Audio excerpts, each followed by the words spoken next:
School bullies can no longer go to college. High school bullies are officially fucked. If you're a student with a record of school violence, no matter how well you ace the CSAT, you can now be automatically rejected. Starting with the 2026 academic year, all four-year universities in South Korea, that's 195 of them, be required to factor in disciplinary action related to school bullying across every single admissions route. Some universities are going full zero tolerance. Seogang University and Seonggyungan University announced that students who have received level 2 to level 9 disciplinary actions like suspension, class changes, or forced transfers will get their admission score set to 0. No exceptions, you're not going to college. And if you're thinking you can just wait it out and do a gap year or two, well, no, your life is still fucked. Any serious record, level 2 or above, will stay on your school record for up to 4 years after graduation. And to have the record deleted, you'll need consent from the victim. Now, some top universities like Yonsei's Korea University, Ewha Women's University are going even further. If you've even received the lowest level punishment, level 1, which is a written apology, some departments won't even let you apply.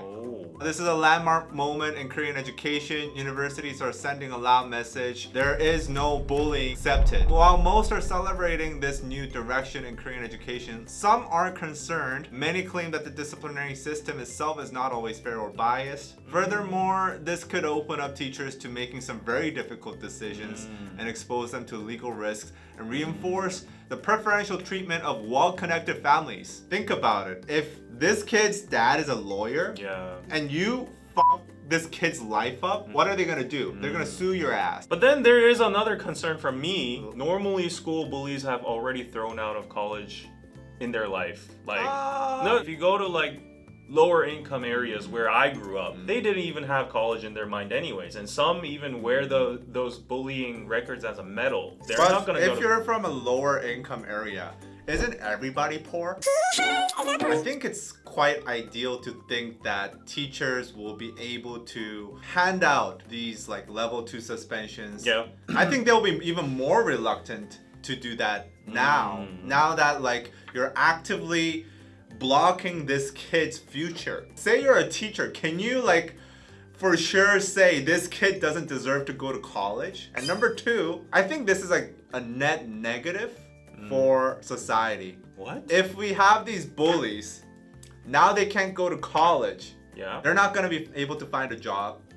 What they deserve. I know, but what are they gonna do? They're gonna commit crimes and shit. You gotta give some breathing room to these people. They want to go to college and look out for their future. You gotta understand the circumstances in the first place. Last question. Do you think they should bring back corporal punishment? Would you rather have these teachers be able to beat the shit out of these kids? I personally, rather than like this all like college ban bullshit. Deep down I agree, but socially I know that's wrong. So. But if you're a parent and your kid's a bully, would you rather have your kid be beaten the shit out of by a teacher or banned from college?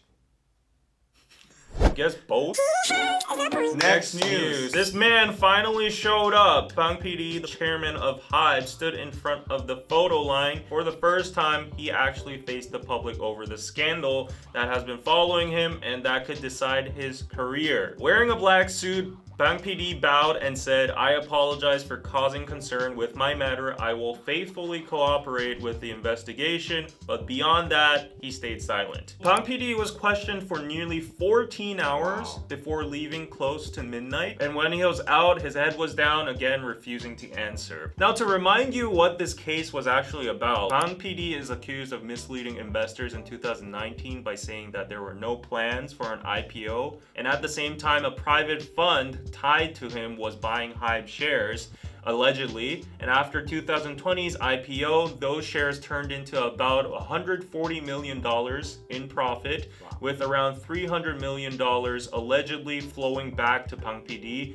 through a secret profit-sharing deal. Under Korean law, that scale of gain could mean at least 5 years in prison or up to life if proven. And here comes Minijin. Reports published right after Bang's questioning revealed that when Bang PD recruited her in early 2019, Bang PD personally told her that there would be no IPO in plan, convincing her to take cash instead of stock options. But the IPO filings show preparations were already underway, allegedly by late 2019, raising serious doubts about HYBE's defense that plans only began in 2020. The experts are pointing out that IPOs are not something that can be set up overnight. The process of securing auditors, filing with regulators, and preparing disclosures typically take more than a year. So which means if HYBE was already moving in late 2019, the decision to list was likely made well before Bang PD's no IPO comments. Investigators are now focused on whether Bang PD deliberately misled insiders like Minijin and other people and failed to disclose critical information during HYBE's IPO. For some reason, I don't know, this is all Delululand, he seemed pretty confident. It's a bit of a catch-22 situation where the government has both needs. Yeah. It wants to promote soft power. Kang Ji-hyuk is also the head of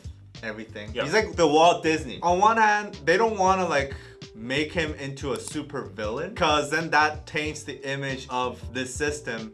And I feel like it could also lead to reluctance to invest in Korean entertainment companies from foreign you know, investors. Yeah. But then on the other hand, you got the domestic like retail investors like you and me that want justice and transparency in the stock exchange. Exactly. Yeah. So you got two confronting. And before you say like, so who cares about the domestic people because they're a minority in K-pop anymore?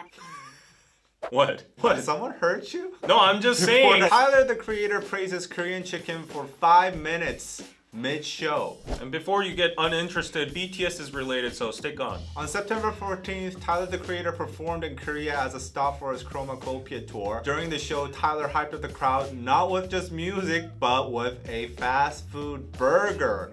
Mid-performance, he shouted, "Do you know what I had for lunch today?" Nigga, I had mama's touch. I was there.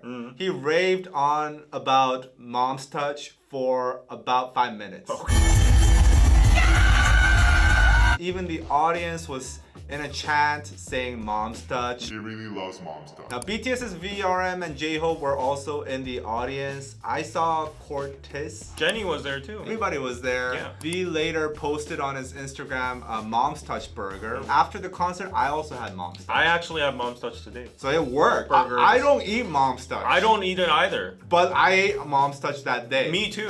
Apparently, like people were lining up in mom's touch around that area after the concert. Wow. But it turned into a viral ad campaign without the brand spending a cent. Even international fans of Tyler the Creator or BTSV are Googling where can I buy mom's touch burger.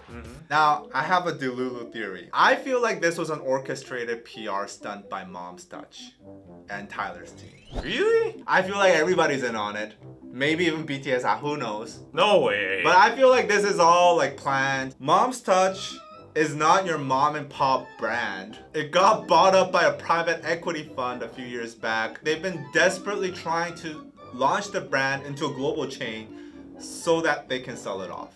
Is this public information Yes, that they're this trying is- to sell it on? This is public information. Really? I know that there's global hype in Japan at least. I've seen Yeah, the they've pictures been of, launching in like Southeast Asia, Japan. I went to Shibuya and then there was a mom's touch there and Japanese people were actually limed out and I was like, what the hell? And what better way to appraise value and to build hype for your brand other than having Tyler the Creator? Nigga, I had mama's touch. I don't know. I still doubt it. I think I feel like it was orchestrated. I think the natural way of thinking would be Tyler the Creator came to Korea and he was literally just looking for some fast food and then there was Mom's Touch over there and the name was easy to remember. It was he just talked about it. So that's like the most plausible explanation. And Mom's Touch is pretty good. I mean it is. Now I'm kind of like craving for Mom's Touch. Yeah. Now that we talk about it. Is this part of the PR stunt? Us? We're not Are definitely we paid. paid? I wish we got paid. Mom's Touch, can you sponsor us? Please? Yeah, we're cheap. Like $100 will do.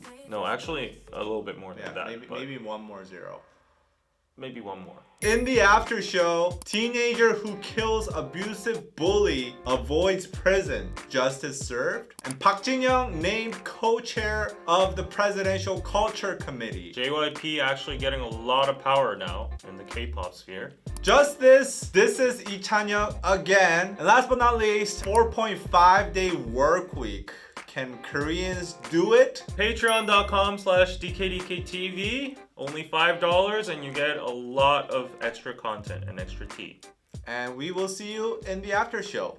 Bye. Mom's touch, oh, it's the best, better than the rest. No contest, crispy bites and flavors blessed.